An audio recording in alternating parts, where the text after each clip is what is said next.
Hello दोस्तों, I hope आप सब अच्छे होंगे। साथ ही हम लोग उत्तर प्रदेश आर ओ 2023 के लिए प्रैक्टिस सेट सॉल्व कर रहे हैं और इस वीडियो में हम लोग सामान्य अध्ययन पेपर फर्स्ट के महत्वपूर्ण प्रश्नों को सॉल्व करेंगे जो आपके एग्जाम के पॉइंट ऑफ व्यू से बहुत ही महत्वपूर्ण है। तो यदि आप लोग चैनल पर नए हैं तो सब्सक्राइब कर लीजिए और बेल आइकन को प्रेस कर लीजिए जिससे वीडियो के महत्वपूर्ण नोटिफिकेशन आप लोगों को मिलते रहें। वीडियो अगर अच्छा लगे तो लाइक करना बिल्कुल भी ना भूलें, अपने दोस्तों साथियों के साथ ज़रूर शेयर करें। वीडियो से रिलेटेड कोई भी कन्फ्यूजन हो, कोई फीडबैक हो, कमेंट बॉक्स में ज़रूर दीजिएगा। और आर ओ के लिए जो पेपर फर्स्ट सामान्य अध्ययन है और पेपर सेकेंड हिंदी, उन सभी को दोनों को प्रॉपर अच्छे से कवर किया जाएगा। और जीएस में आप करंट अफेयर का वेटेज भी कम से कम 15 से 20 क्वेश्चन करंट अफेयर पूछे जाते हैं, उसे भी प्रॉपर कवर किया जाएगा। और उसके लिए घटना चक्र और घटनासार जो करंट अफेयर है उन दोनों को कवर किया जा रहा है। उस वीडियो को भी आप लोग अच्छे से देखिए। और हिंदी के लिए दूसरे चैनल पे प्रैक्टिस सेट कराई जा रही है, प्रीवियस ईयर क्वेश्चन पेपर भी सॉल्व कराया जा रहा है जिससे एक आइडिया लगे कि क्वेश्चंस जो है कैसे पूछे जाते हैं। और बहुत ज़्यादा क्वेश्चंस नए नहीं होते हैं, पुराने जो क्वेश्चंस है जो प्रीवियस ईयर क्वेश्चन पेपर है उसी में से घुमा फिरा कर क्वेश्चन बदल करके पूछे जाते हैं। ज़्यादातर क्वेश्चंस वैसी में से आते हैं। आप लोग अगर विश्वास ना हो तो प्रीवियस ईयर के क्वेश्चन पेपर देख सकते या एनालाइज कर सकते हैं, तो उसे भी आप लोग फॉलो करिए। हिंदी को प्रॉपर कवर करने के लिए जो दूसरे चैनल है उस पर अपलोड किया जा रहा है वीडियो, उसको आप लोग ज़रूर देखिए जिसका नाम एस सिलेक्शन पॉइंट 2.0 है। और इस पे जीएस और करंट अफेयर के सेक्शन को कवर किया जा रहा है। तो चलिए इसी के साथ वीडियो की शुरुआत करते हैं। क्वेश्चन नंबर फर्स्ट देखिए, निम्नलिखित युद्धों को नीचे दिए गए कूट के आधार पर कालक्रम में व्यवस्थित करना है। धर्मत का युद्ध, बहादुरपुर का युद्ध, खजुआ का युद्ध और सामूगढ़ का युद्ध। इसमें अगर हम बात करें, सबसे पहले जो बहादुरपुर का युद्ध है यह 24 फरवरी 1658 में हुआ था। 1658 में बहादुरपुर का युद्ध हुआ था।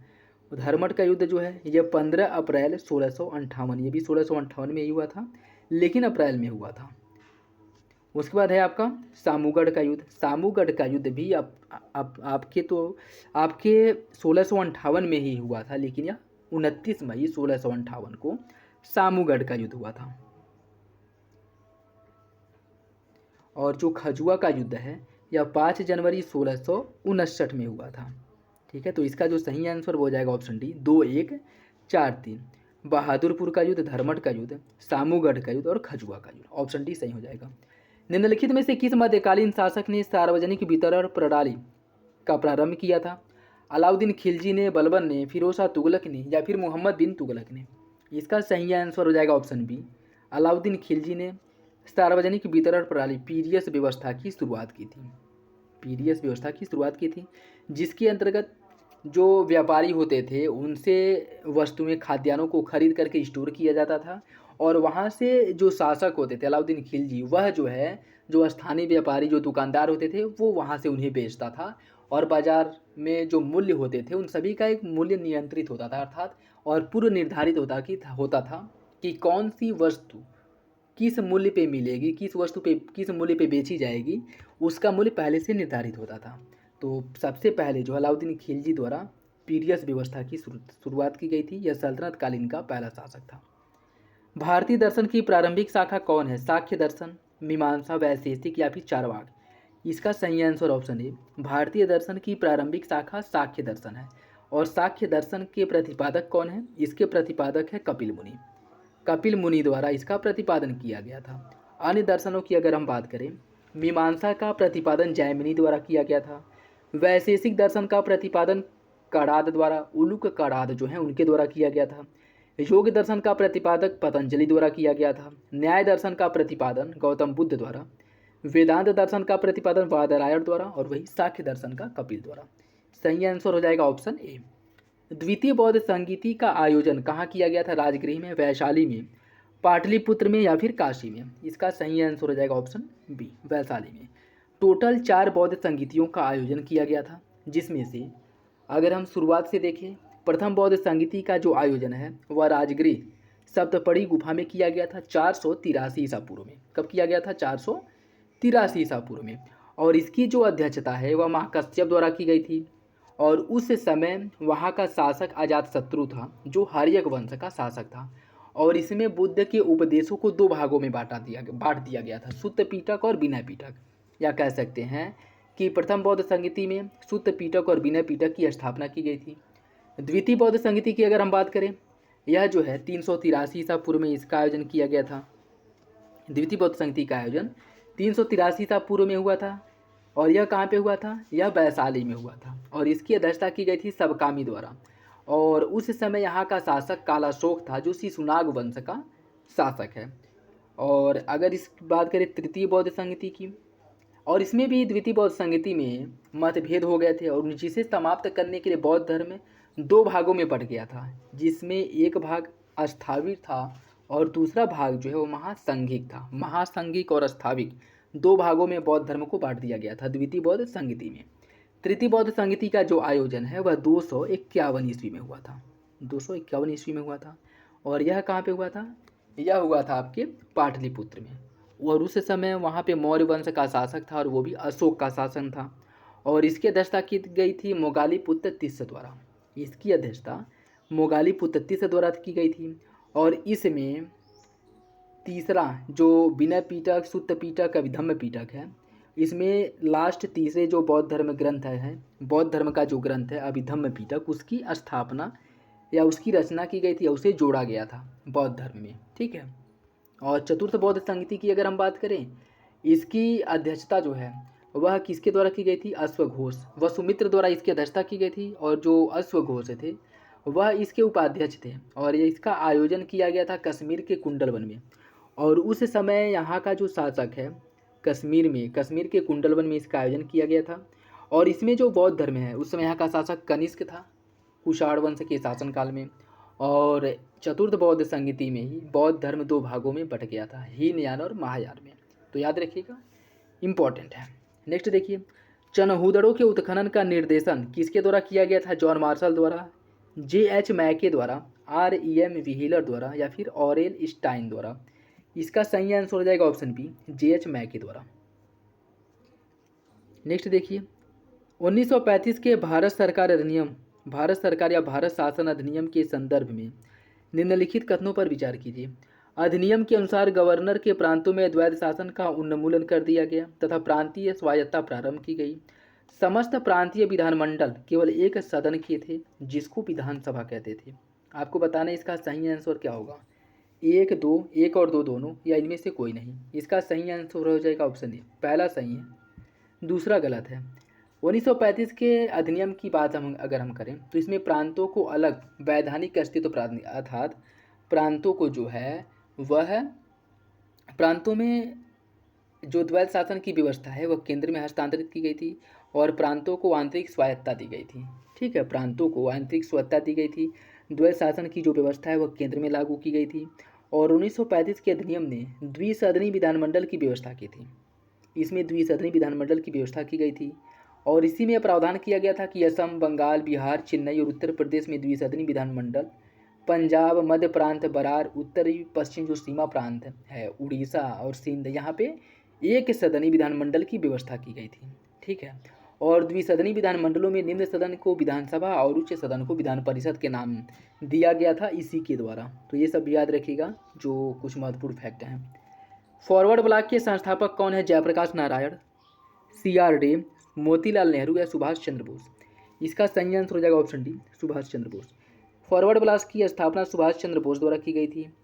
1939 में त्रिपुरी में जो कांग्रेस का अधिवेशन हुआ था उसमें त्रिपुरी संकट के बाद जो सुभाष चंद्र बोस हैं इन्होंने गांधी जी के उम्मीदवार जो थे पट्टाभी सीतारामैया उनको बुरी तरह पराजित किया, जिससे महात्मा गांधी को दुखी हुए और महात्मा गांधी ने कहा था कि पट्टाभी सीतारामैया की यह हार महात्मा गांधी अर्थात स्वयं मेरी हार है। सुभाष चंद्र बोस इसके बाद जो है इससे कांग्रेस पद से जो इस्तीफा दे देते हैं और इनके द्वारा 3 मई 1939 में फॉरवर्ड ब्लॉक की स्थापना की गई थी। कांग्रेस पद से इस्तीफा देने के बाद 3 मई 1939 को फॉरवर्ड ब्लॉक की स्थापना की गई थी।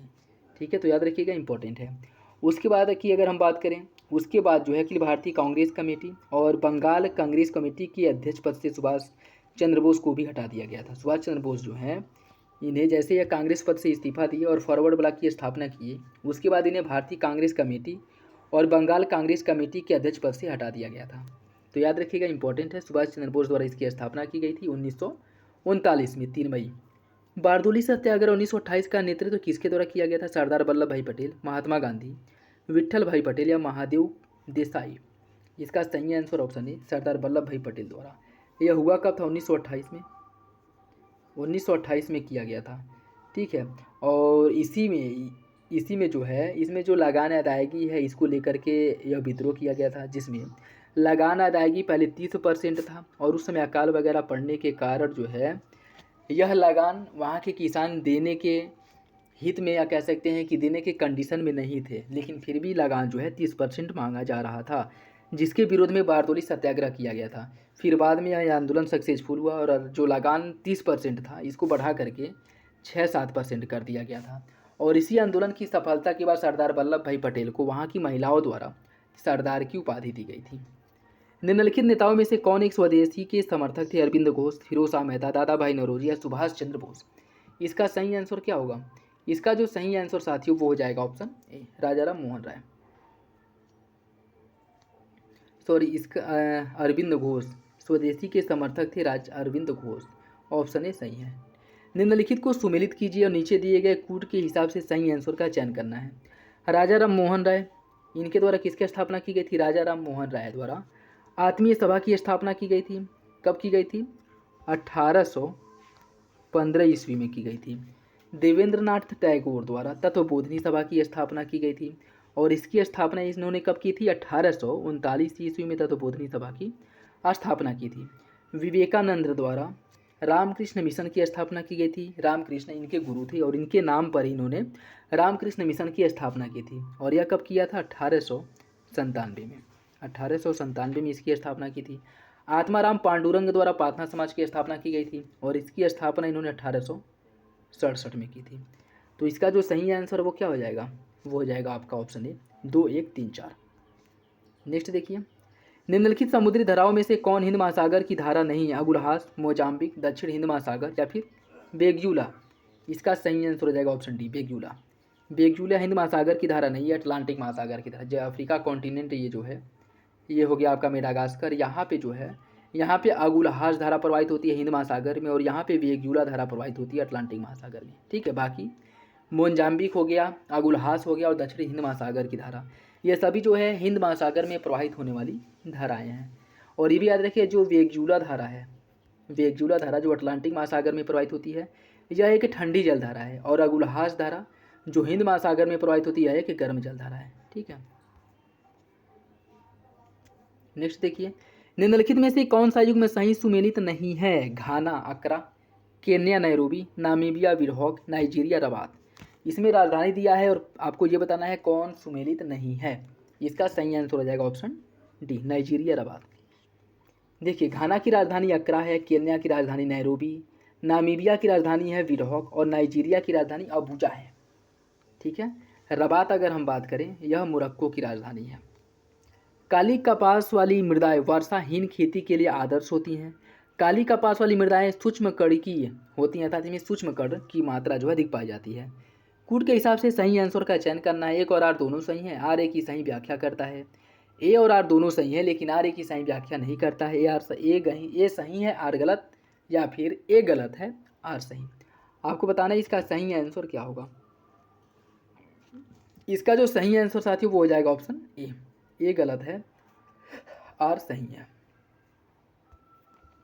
देखिए, इसकी अगर हम बात करें, काली मृदाएं केवल कपास के लिए सर्वोत्तम होती हैं, ऐसा नहीं है। इसमें जो है जहाँ वर्षा या जल, या कह सकते हैं कि सिंचाई की व्यवस्था उत्तम है, वहाँ पे व्यापक मात्रा में, बड़ी मात्रा में इसमें गन्ने की कृषि भी की जाती है।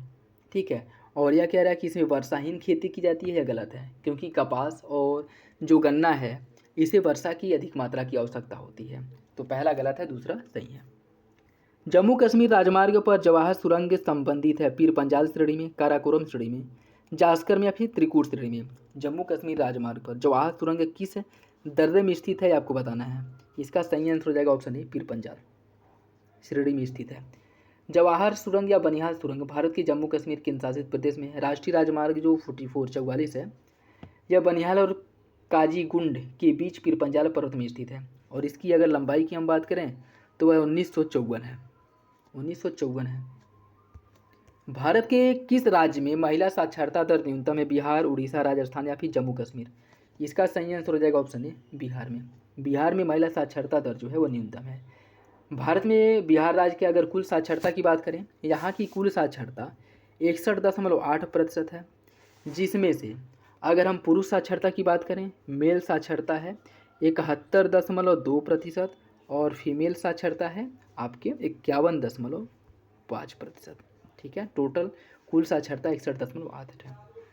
और सबसे अधिक साक्षरता की हम बात करें तो सबसे अधिक साक्षरता जो है वो केरल राज्य की है। केरल में कुल साक्षरता है 94% है, जिसमें से पुरुष फीमेल साक्षरता दर जो है वह आपके 92.2% है, 92.2%, और मेल साक्षरता दर जो है वह आपका 96.1% है। तो सबसे अधिक है केरल में, सबसे कम है बिहार में। भारत में मुद्रा करेंसी की आंशिक परिवर्तनीयता का अर्थ क्या है? बाजार शक्तियों द्वारा निर्धारित पूर्ण स्वतंत्र विनिमय दर, भुगतान संतुलन के चालू खाते पर परिवर्तनीयता, भुगतान संतुलन के पूंजी खाते पर परिवर्तनीयता, या फिर भारतीय रिजर्व बैंक की अनुमति के द्वारा ही परिवर्तनीयता। इसका सही आंसर क्या होगा? इसका सही आंसर हो जाएगा ऑप्शन बी, भुगतान संतुलन के चालू खाते पर परिवर्तन। देखिए, भुगतान संतुलन, भारतीय जो करेंसी है चालू खाते की परिवर्तनीयता मतलब संभव है, लेकिन जो आपका पूंजी खाता होता है उसकी परिवर्तनीयता नहीं है भारत में। ठीक है, तो याद रखिएगा ऑप्शन बी सही है। भारत में निर्धनता के स्तर का आकलन किया जाता है विभिन्न राज्यों में प्रति व्यक्ति आय के आधार पर, परिवार की औसत आय के आधार पर, परिवार के उपभोग व्यय के आधार पर, देश की मरीन बस्तियों की जनसंख्या के आधार पर।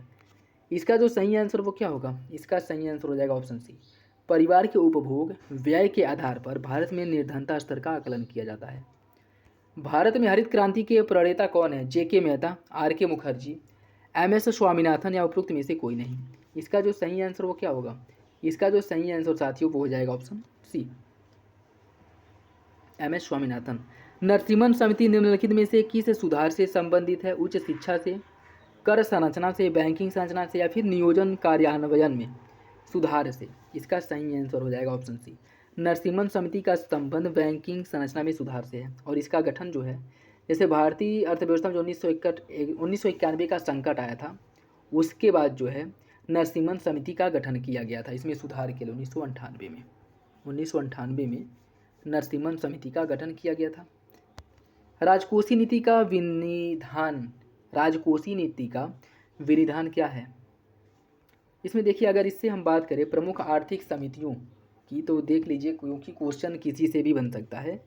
तो इसमें प्रमुख आर्थिक समितियों में जैसे राजा चलैया समिति कर संरचना में सुधार से संबंधित है, और जो दत्ता समिति है इनका संबंध है औद्योगिक लाइसेंसिंग व्यवस्था से, कोठारी समिति का संबंध शैक्षिक सुधार से है, केरकर समिति का संबंध सार्वजनिक निजी साझेदारी मॉडल से है, मल्होत्रा समिति का संबंध बीमा क्षेत्र में सुधार से है, तेंदुलकर समिति का संबंध है निर्धनता रेखा के आकलन से, और यशपाल समिति का जो संबंध है वह उच्च शिक्षा से संबंधित है। तो ये भी याद रखिएगा, इंपॉर्टेंट है। नेक्स्ट क्वेश्चन देखिए, राजकोषीय नीति का विनिधान कौन है? पूंजी निर्माण है, बेरोजगारी है, घाटे की बजट नीति है, या उपरोक्त में से कोई नहीं। इसका सही आंसर हो जाएगा ऑप्शन सी, घाटे की बजट नीति। अक्टूबर 1959 में पंचायती राज भारत में सर्वप्रथम प्रारंभ किया गया था। पंचायत का प्रारंभ जो है 1959 में सर्वप्रथम कहाँ से शुरू किया गया था यह बताना है। राजस्थान, तमिलनाडु, केरल, या फिर कर्नाटक। इसका सही आंसर हो जाएगा ऑप्शन ए, राजस्थान के जो नागौर है वहाँ से पंचायती व्यवस्था की शुरुआत की गई थी सबसे पहले, और उसके बाद किया गया था कहाँ से? आंध्र प्रदेश से। नेक्स्ट देखिए, राष्ट्रपति लोकसभा को कब भंग कर सकता है? भारत के प्रधान न्यायाधीश की अनुशंसा पर, लोकसभा की अनुशंसा पर, केंद्रीय मंत्रिमंडल की अनुशंसा पर, या राज्यसभा की अनुशंसा पर। इसका सही आंसर क्या होगा? इसका जो सही आंसर वो हो जाएगा ऑप्शन सी, केंद्रीय मंत्रिमंडल की अनुशंसा पर राष्ट्रपति द्वारा लोकसभा को भंग किया जाता है। ठीक है, राष्ट्रपति द्वारा अनुच्छेद 82(2) के अधीन शक्ति के प्रयोग द्वारा राष्ट्रपति विघटन और सत्रावसान की शक्ति का प्रयोग करके अपने विवेक से नहीं करता, बल्कि मंत्रिपरिषद की शक्ति का प्रयोग वो करता है। ठीक है, तो मंत्रिपरिषद द्वारा सुझाव के आधार पर ही भंग किया जाता है। तो याद रखिएगा ऑप्शन सी सही हो जाएगा।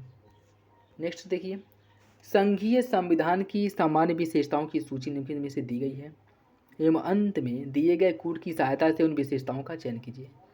लिखित एवं कठोर संविधान, केंद्रीय और संघातरित इकाइयों के मध्य शक्तियों का बंटवारा, विधायिका और कार्यपालिका के मध्य शक्ति का पृथक्करण, द्विसदनी राष्ट्रीय विधानमंडल, आपको बताना है कौन सा विकल्प सही है। चारों, 1 3 4, 1 2 4, 2 3 4।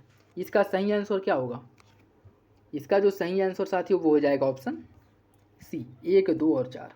तीसरा जो है विधायिका और कार्यपालिका की मध्य शक्तियों का पृथक्करण, यह गलत है। विधायिका और कार्यपालिका की मध्य शक्तियों का पृथक्करण नहीं किया गया है। विधायिका और न्यायपालिका, कार्यपालिका और न्यायपालिका के मध्य जो है शक्तियों का पृथक्करण किया गया है। ठीक है, तो याद रखिएगा, इंपॉर्टेंट है। और इसका प्रावधान किस में किया गया है? इसका प्रावधान जो आपको मिलेगा वो मिलेगा अनुच्छेद 50 में। नेक्स्ट देखिए, निम्नलिखित में से किन अनुच्छेदों को राष्ट्रीय आपातकाल के दौरान निलंबित नहीं किया जा सकता है? अनुच्छेद 14 15, अनुच्छेद 19 20, अनुच्छेद 21 22 या फिर 20 21। इसका जो सही आंसर है वो हो जाएगा ऑप्शन डी, अनुच्छेद 20 21 को आपातकाल के समय भी निलंबित नहीं किया जा सकता है। और इसका प्रावधान कब किया गया? 44वां संविधान संशोधन द्वारा यह प्रावधान किया गया था कि अनुच्छेद 20 और 21 को आपातकाल के दौरान भी निलंबित नहीं किया जा सकता है। ठीक है, और इसमें और क्या प्रावधान किए गए थे?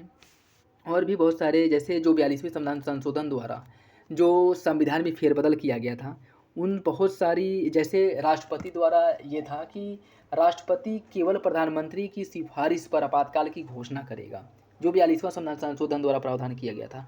इसे भी 44वां संविधान संशोधन द्वारा बदल दिया गया था कि आपातकाल की घोषणा के लिए मंत्रिपरिषद की लिखित सिफारिश की आवश्यकता होगी, तभी जाके आपातकाल की घोषणा की जा सकती है। ठीक है, और ये भी कहा गया था कि अनुच्छेद 20 और 21 में जो मौलिक अधिकार दिए गए हैं उन्हें किसी भी कंडीशन में निलंबित नहीं किया जा सकता है। नेक्स्ट देखिए, भारत के संविधान में उद्देशिका का विचार लिया गया इटली के संविधान से, कनाडा के संविधान से, फ्रांस के संविधान से या फिर अमेरिका के संविधान से? इसका सही आंसर हो जाएगा ऑप्शन डी, अमेरिका के संविधान से लिया गया है। थायमीन क्या है? Vitamin C, vitamin B2, vitamin B6 या विटामिन B1? इसका सही आंसर हो जाएगा ऑप्शन डी, विटामिन B1 का रासायनिक नाम थायमीन है। विटामिन B1 का जो रासायनिक नाम थायमीन है। विटामिन B2 का रासायनिक नाम है राइबोफ्लोविन। विटामिन B6 इसका रासायनिक नाम पैरिडॉक्सिन है। विटामिन B7 का रासायनिक नाम बायोटीन है। विटामिन B12 का रासायनिक नाम साइनोकोबालामीन। विटामिन C का स्कॉर्बिक अम्ल। विटामिन D का कैल्सीफेराल और विटामिन E का टोकोफेराल। ये भी याद रखिएगा। निम्न में से कौन सा कोशिकांग आनुवांशिकी अभियांत्रिकी से संबंधित है? लाइसोसोम, माइटोकॉन्ड्रिया, प्लाज्मिड या फिर प्लास्टिड? इसका सही आंसर क्या होगा? इसका सही आंसर हो जाएगा ऑप्शन सी, प्लाज्मिड। प्लाज्मिड कोशिकांग आनुवांशिक अभियांत्रिकी से संबंधित है, ऑप्शन सी सही हो जाएगा। नेक्स्ट देखिए, इसमें सूची फर्स्ट को सूची सेकेंड से सुमेलित करना है। सूची फर्स्ट को सूची सेकेंड से सुमेलित करना है। सिल्वर, जर्मन सिल्वर, अगर जर्मन सिल्वर की बात करें, इसमें क्या पाया जाता है? निकिल पाया जाता है। सोल्डर में क्या पाया जाता है? सोल्डर में टीना पाया जाता है। और ब्लीचिंग पाउडर में क्या रहता है? ब्लीचिंग पाउडर में क्लोरीन, हाइपो में सोडियम रहता है। ठीक है, जर्मन सिल्वर में तांबा जो है इसकी मात्रा 51% और निकिल जो है इसकी मात्रा 14% होती है। नेक्स्ट देखिए, मिट्टी के घड़े में निम्न में से किस क्रिया के कारण जल ठंडा रहता है? द्रवण, वाष्पीकरण, ऊर्ध्वपातन या उपयुक्त में से कोई नहीं? इसका सही आंसर हो जाएगा ऑप्शन बी, वाष्पीकरण द्वारा। निम्नलिखित सिद्धांतों पर रॉकेट कार्य करता है। निम्नलिखित में से किस सिद्धांत पर रॉकेट कार्य करता है, आपको ये बताना है। इसका सही आंसर हो जाएगा ऑप्शन ई, अवोगैद्रो अवधारणा, ऊर्जा संरक्षण, संवेग संरक्षण या बर्नौली सिद्धांत। इसका सही आंसर है साथियों ऑप्शन सी, संवेग संरक्षण के सिद्धांत पर। तो ये था आज का last question. I hope video आप लोगों को पसंद आया होगा। वीडियो अगर अच्छा लगे तो लाइक करना बिल्कुल भी ना भूलें। चैनल पे नया है तो सब्सक्राइब कर लें, बेल आइकन को प्रेस कर लें और अपने दोस्तों साथियों के साथ वीडियो ज़रूर शेयर करें। शाम तक या दोपहर तक करंट अफेयर के जो वीडियो हैं उन्हें भी अपलोड किया जाएगा और दूसरे चैनल पे हिंदी के प्रैक्टिस सेट को अपलोड किया जाएगा, जहाँ से जाकर के आप हिंदी के प्रैक्टिस भी आराम से कर सकते हैं, अच्छे से कर सकते हैं। तो चलिए मिलते हैं अगले वीडियो में, तब तक के लिए धन्यवाद।